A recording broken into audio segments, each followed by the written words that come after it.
Assalamualaikum warahmatullahi wabarakatuh. Selamat datang di YouTube channel saya. Perkenalkan, nama saya Nadifa Sari Yasmin. Saya adalah mahasiswi dari Universitas Pembangunan Jaya dari program studi Sistem Informasi Blended Learning 2021.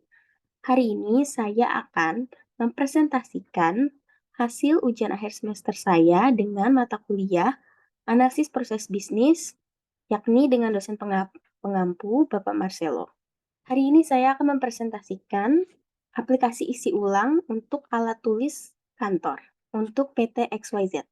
Baik, jadi mengapa saya menciptakan aplikasi ini untuk perusahaan XYZ adalah karena sistem mereka yang terdahulu ini dibilang masih sangat manual. Mengapa? Karena pertama, mereka masih menggunakan Sheets atau Excel untuk melakukan pengajuan permohonan permintaan alat tulis kantor, yakni melewati cash advance. Yang masih mereka isi manual, mulai dari detail list hingga harganya itu sendiri.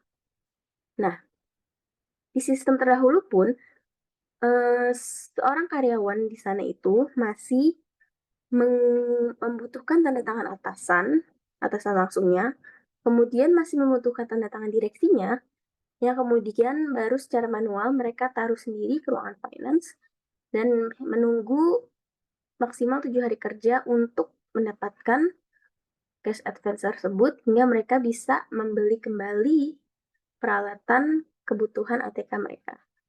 Nah, meskipun mereka sudah mendapatkan uang tersebut, mereka juga masih harus melaporkan bahwa mereka telah membeli sesuai dengan kebutuhan dan masih harus manual pula, sehingga hal tersebut juga menimbulkan pemborosan terhadap kertas dan juga terkadang ketika dibutuhkannya tanda tangan direksi, itu bisa terselip di dokumen-dokumen lainnya, sehingga hal tersebut memperlambat pekerjaan si karyawan tersebut.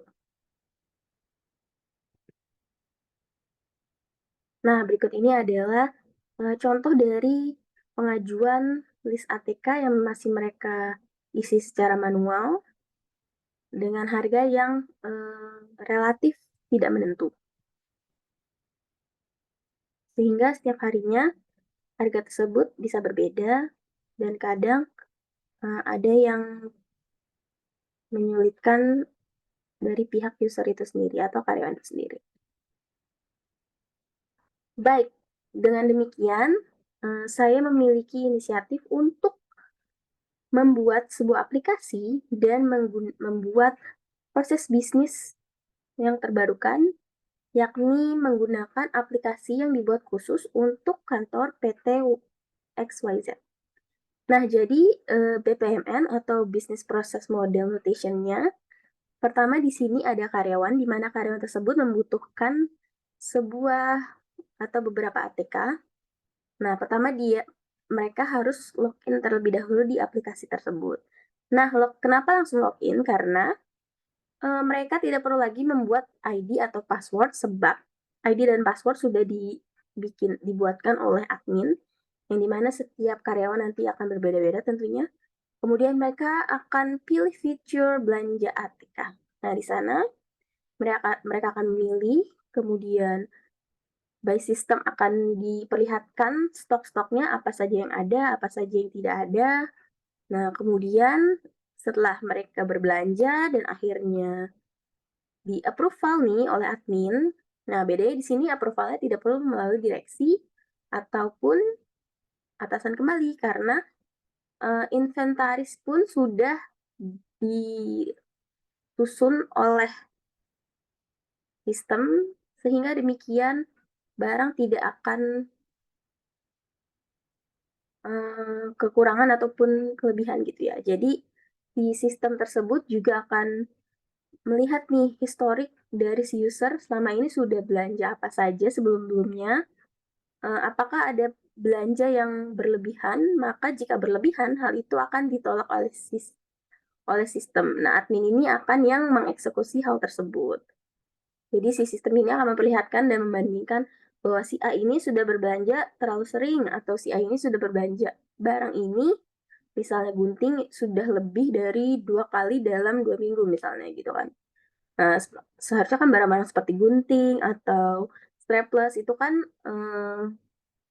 hal yang tidak perlu diisi ulang gitu kan. Jadi satu orang tuh harus menjaga barang tersebut.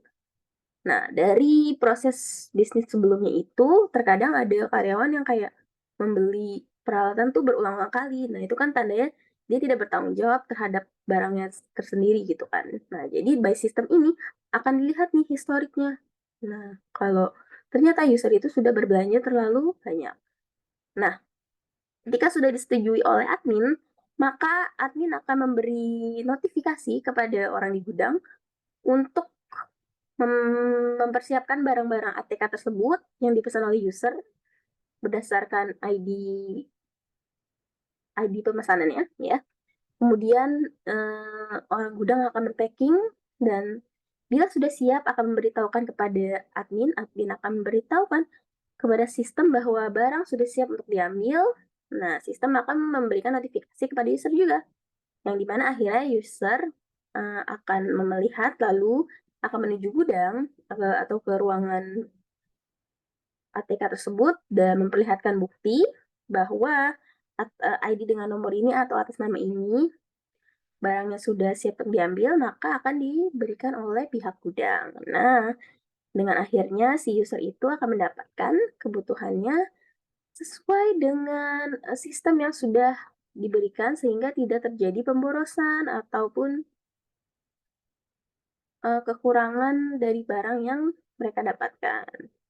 Nah, akhirnya user pun bisa bekerja dengan sedemikian normalnya. Oke, berikut ini adalah contoh tampilannya. Di sini ada, jadi di aplikasi ini ada login user tentunya, kemudian di home user ini ada shop sama history ya. Jadi kita bisa lihat apa aja sih barang-barang yang sudah pernah kita belanjakan. Nah, di shop ini nanti akan muncul gambar, kemudian stok, terus nama barang tersebut, misalnya pensil, terus stoknya ada berapa pack, ya kan.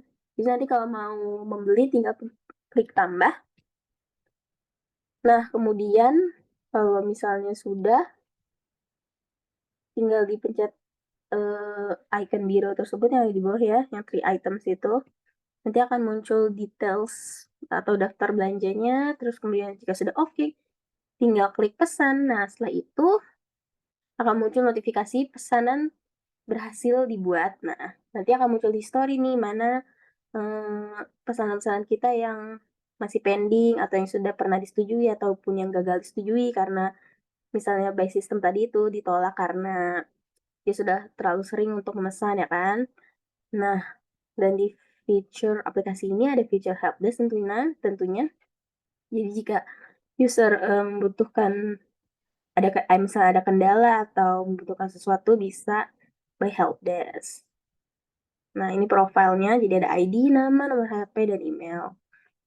Oke, next di sini ada tampilan untuk admin. Jadi tampilan awalnya sama, cuman untuk username dan password tentu saja berbeda. Ketika dimasukkan itu tampilannya akan berbeda ya. Nah, tadi lebih ke biru, di sini lebih ke abu-abu, dan di sini ada 2 feature yaitu user management dan approval management. Kalau user management tentunya akun-akun dari karyawan ya yang ada di kantor khusus kantor PT XYZ. Nah, nanti di sini bisa diedit ataupun di delete, tergantung kebutuhan. Kemudian di sini ada feature approval management di mana kita bisa melihat pesanan-pesanan yang baru masuk. Jadi yang baru masuk itu sesuai antrian ya. Jadi yang paling awal itu akan berada di atas. Nah, yang paling bawah itu setelah-setelahnya gitu.